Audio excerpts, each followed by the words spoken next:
ভাইয়া ডিম এগুলো কত করে বিক্রি করেন? 30 টাকা।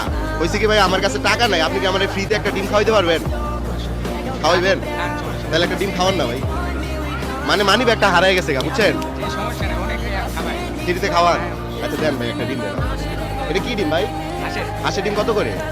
30 টাকা। ভাইয়ের দেশের বাড়ি কোথায় ভাই? সিলেট। নাম কি আপনার? মেহেদি হাসান। ভাই এটা কি আমাকে একবারে মন থেকে দিয়েছেন আপনি? খুশি মনে দিয়েছেন? তাহলে ঠিক আছে ভাই, আপনাকে ধন্যবাদ। হ্যাঁ আচ্ছা ঠিক আছে, আল্লাহ হাফেজ। ভাইয়া ওই ডিমওয়ালা লোকটার কাছ থেকে আমি একটা ফ্রিতে ডিম চাইছি, আপনি দেখছেন না উনি আমার ডিমটা দিয়ে দিছে? কোনো টাকা নিছে? দর্শক দেখেন, এই যুগে এমন মানুষ পাওয়া কিন্তু অসম্ভব। তো আজকে ডিমওয়ালা ভাইয়ের জন্য একটা সারপ্রাইজ থাকবে, চলেন আজকে আপনার জন্য একটা সারপ্রাইজ আছে। সারপ্রাইজটা হচ্ছে ডিমটা হাতে ধরেন।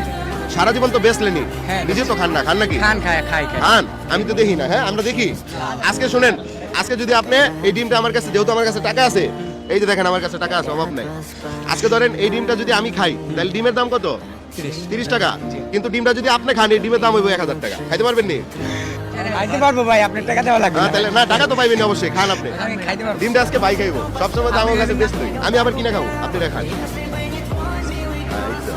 তো একটা জিনিস ভালো লাগছে, ভাই খাওয়ার শুরুতে কিন্তু বিসমিল্লাহ বলছে, এটা কিন্তু অনেক আমরা অনেক সময় ভুলে যাই।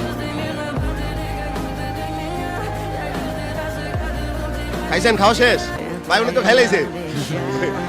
আপনি পানি খান, সমস্যা নেই। তাহলে আপনি যেহেতু আজকে নিজের ডিমটা নিজে খাইতে পারছেন, এনেন আপনি ডিমের টাকা ধরেন। না নিতে হবে, ধরেন, এটা তো আমি উপহার দিচ্ছি আপনাকে।